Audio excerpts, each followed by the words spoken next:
উলা মাসের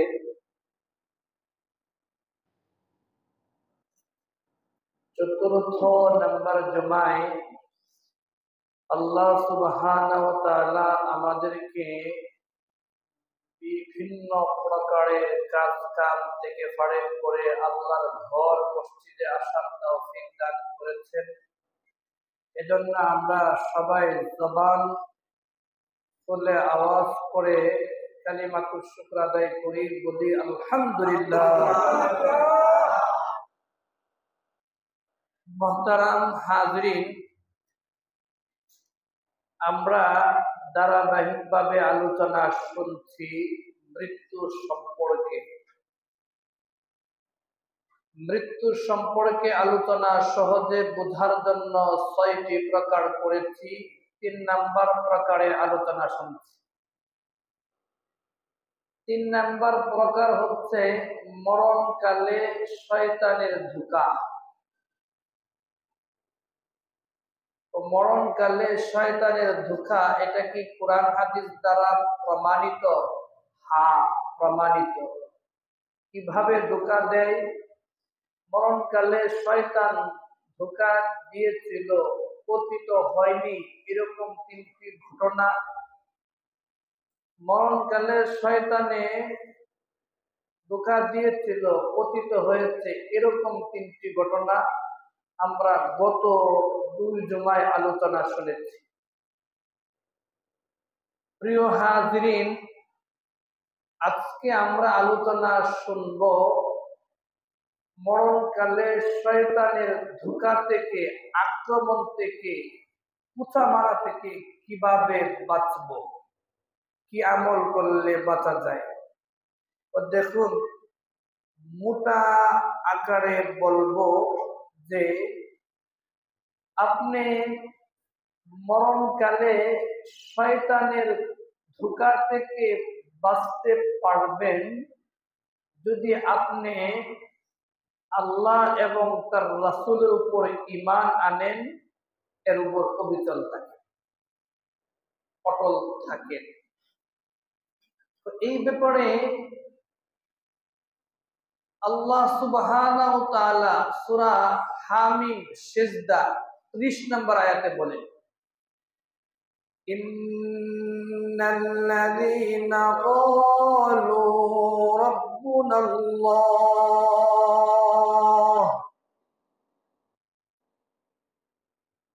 নিশ্চয়ই এই সমস্ত লোক তারা যারা বলে আমাদের রব হলেন আল্লাহ। সুবহানাল্লাহ বলেন। আমাদের রবকে, আমাদের রব হলেন আল্লাহ। এই কথা বলার পরে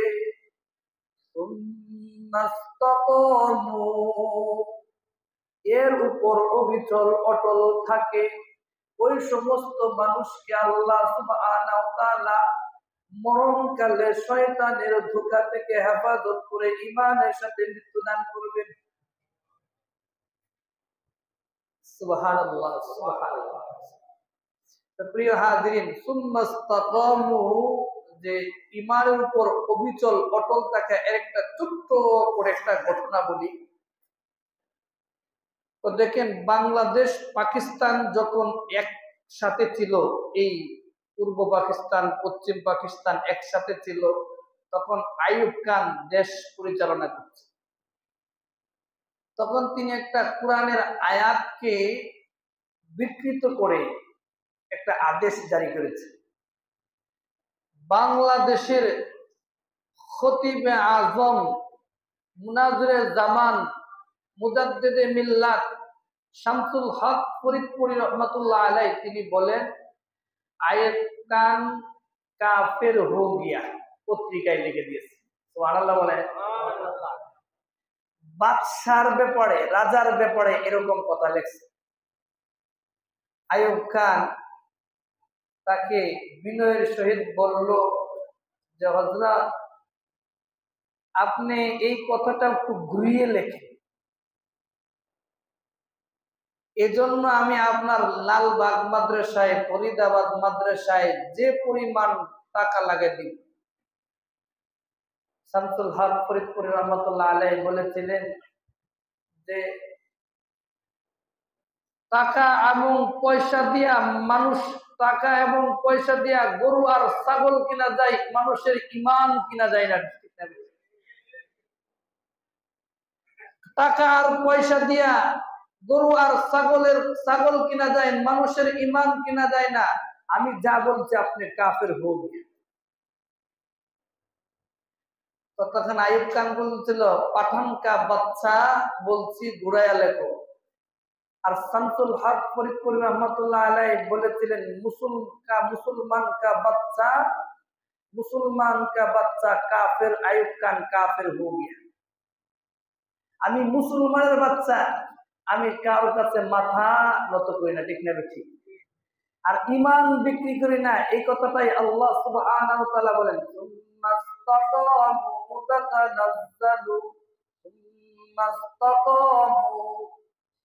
আল্লাহর উপর ইমান আনবে, রাসূলের উপর ইমান আনবে, এই কথার উপর অটল থাকবে, অবিচল থাকবে, যত প্রকার ঝড় তুফান আসুক না কেন, ঠিক না ঠিক?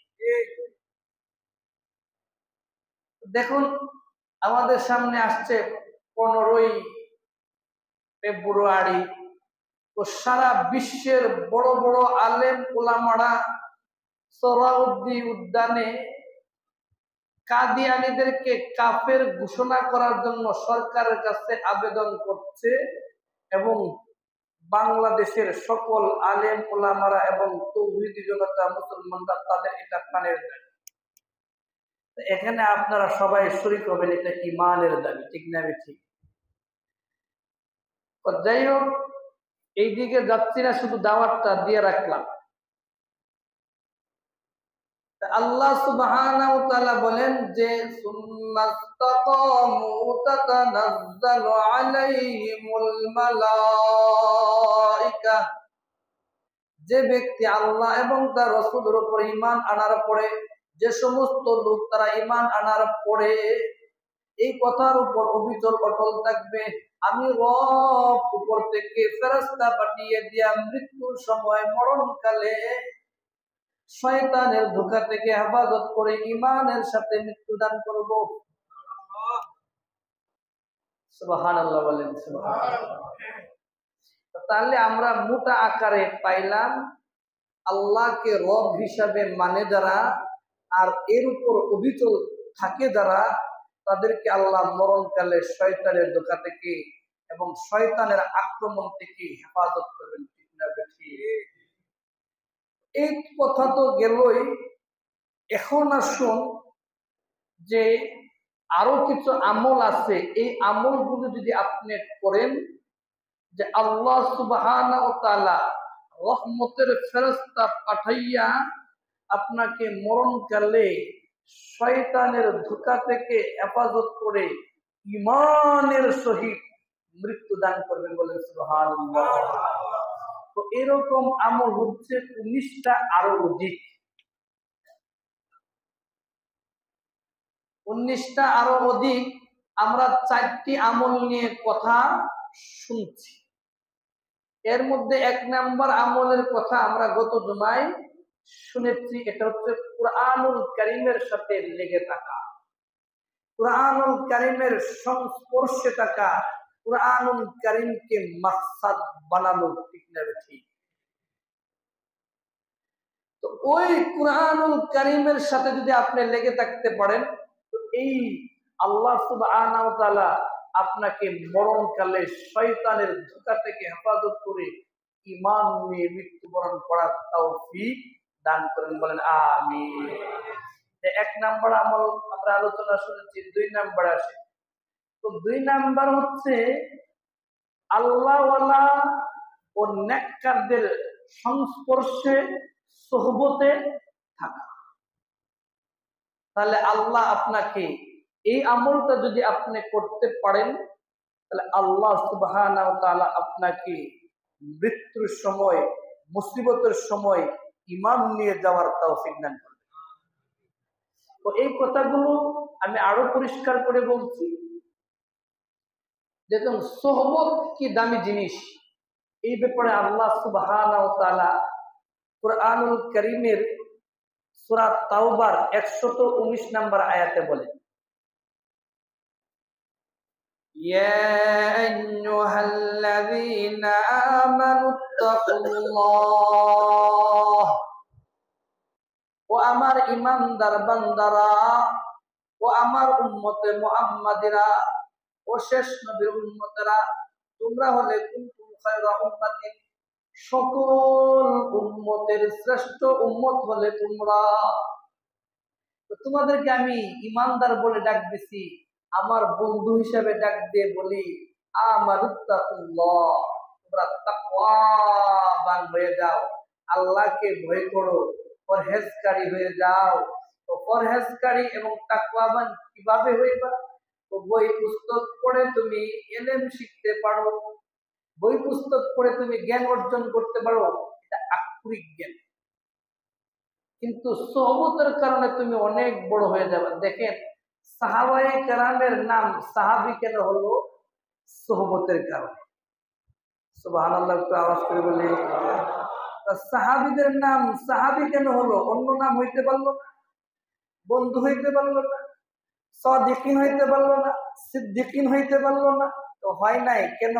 সাহাবী হয়েছে। ওর সঙ্গে একসাথে এই সোহবতের কারণে তাদের নাম হয়ে গেছে সাহাবী। এই আল্লাহ সুবহানাহু ওয়া তাআলা এই আয়াতের মধ্যে বলেন, তোমরা তাকওয়াবান তখনই হইতে পারবা যখন তাকুনু মা'আস সাদিকিন, যখন আল্লাহওয়ালা নেককারদের সংস্পর্শে সোহবতে তুমি থাকবা, তখন তুমি আল্লাহওয়ালা হয়ে যেতে পারবে। বলেন সুবহানাল্লাহ। দেখুন